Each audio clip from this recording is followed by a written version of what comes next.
तो चलिए आज बात करते हैं एक ऐसी चीज की अनोखी कहानी के बारे में जो शायद ठीक इसी वक्त किसी के हाथ के नीचे ही रखी हो। जी हाँ, कंप्यूटर माउस। ये वो डिवाइस है जिसने कंप्यूटर इस्तेमाल करने का हमारा तरीका ही बदल कर रख दिया। पर सच कहें तो इस पर हमारा ध्यान जाता ही कब है? जरा सोचिए, आखिरी बार कब किसी ने अपने माउस को सच में उठाकर देखा होगा, मतलब गौर से देखा हो। ये हमारी जिंदगी का इतना आम हिस्सा बन गया है, इतना नॉर्मल कि हम इसे नोटिस तक नहीं करते। लेकिन आपको पता है, कहानी हमेशा से ऐसी नहीं थी। तो सवाल ये है कि माउस ने आखिर सॉल्व क्या किया। देखिए, माउस से पहले कंप्यूटर की दुनिया एकदम अलग थी। मतलब सिर्फ टेक्स्ट ही टेक्स्ट। कुछ भी करना हो तो उसके लिए लंबे लंबे मुश्किल कमांड्स टाइप करने पड़ते थे। लेकिन फिर आया माउस और इसने दरवाजा खोल दिया ग्राफिकल यूजर इंटरफेस यानी जीयूआई का। और बस रातों रात कंप्यूटर एक विजुअल दुनिया बन गया, जहां बस आइकन पर क्लिक करो और काम हो गया। कितना आसान है ना? तो ये कहानी शुरू कहाँ से होती है? ये कहानी शुरू होती है एक जीनियस से, एक विजनरी जिनका नाम था डगलस एंगलबार्ट। और उनका सपना सिर्फ एक डिवाइस बनाने का नहीं था। नहीं, वो तो इंसानी दिमाग की ताकत को, उसकी सोचने की शक्ति को कई गुना बढ़ाना चाहते थे। और साल आता है 1968। ये वो पल था, वो साल जब दुनिया को पहली बार कंप्यूटिंग के भविष्य की एक ऐसी झलक मिली जो सच में सब कुछ बदलने वाली थी। और वहां जो लोग मौजूद थे, उनके लिए ये किसी जादू से कम नहीं था। ये डेमो इतना जबरदस्त था, इतना फ्यूचरिस्टिक था कि इतिहास में इसे the mother of all demos का नाम मिला। मतलब सभी डेमोस की जननी। इस एक प्रेजेंटेशन ने लोगों की सोच की सारी हदें ही तोड़ दी थीं। मतलब जरा सोच कर देखिए, उस दिन क्या क्या दिखाया गया था। वीडियो कॉन्फ्रेंसिंग, हाइपर टेक्स्ट यानी एक टेक्स्ट से दूसरे पर जंप करना, रियल टाइम में मिलकर काम करना। ये सारी चीजें जो आज हमारे लिए इतनी नॉर्मल हैं, दुनिया ने पहली बार उसी दिन देखी थीं। और इन सब कमाल की चीजों के बीच में एक छोटा सा अजीब सा डिवाइस था।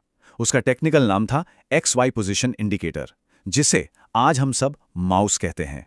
तो ये पहला माउस आखिर दिखता कैसा था? अरे कोई फैंसी हाईटेक गैजेट बिल्कुल नहीं था। सोचिए, लकड़ी का एक छोटा सा ब्लॉक जिसे हाथ से तराशा गया था, और उसके अंदर मूवमेंट को ट्रैक करने के लिए बस दो छोटे छोटे मेटल के पहिए लगे हुए थे।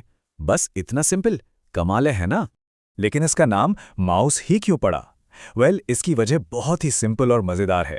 डिवाइस के पीछे से जो तार निकलता था ना, वो हूबहू एक चूहे की पूंछ जैसा लगता था।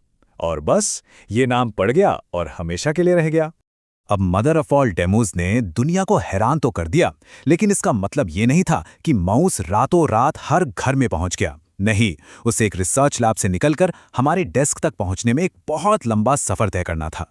और ये सफर कई साल लंबा था। देखिए, 1973 में ज़ेरॉक्स ऑल्टो ने इसे रिसर्च में इस्तेमाल किया। फिर 1981 में ज़ेरॉक्स स्टार इसे कमर्शियल मार्केट में तो लाया, पर यह बहुत महंगा था, आम लोगों की पहुंच से कोसों दूर।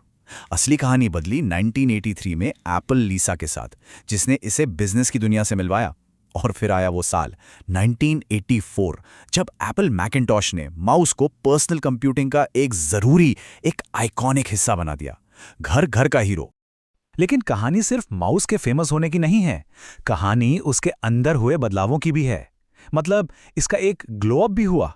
तो चलिए अब बाहर की दुनिया से हटकर जरा इसके अंदर झांकते हैं और देखते हैं कि बॉल से लेजर तक का सफर कैसा था। अच्छा, अगर किसी ने 90 के दशक में कंप्यूटर इस्तेमाल किया है तो उन्हें यह जरूर याद होगा। हाँ, वो रबर की गेंद वाला माउस, जिसे हर थोड़े दिन में खोलना पड़ता था और उसके अंदर के रोलर से रुई और धूल मिट्टी साफ करनी पड़ती थी। उफ, क्या झंझट था वो। और पता है, इसी परेशानी की वजह से अगली बड़ी खोज हुई। ये समझना बड़ा मजेदार है कि माउस के देखने का तरीका कैसे बदला। देखिए, पहले था मैकेनिकल माउस, जो एक बॉल और पहियों के जरिए सतह को असल में महसूस करता था। फिर आया ऑप्टिकल माउस, जिसने महसूस करना छोड़ा और देखना शुरू कर दिया। ये एक एलईडी लाइट से सतह की हजारों तस्वीरें खींचता था हर सेकंड।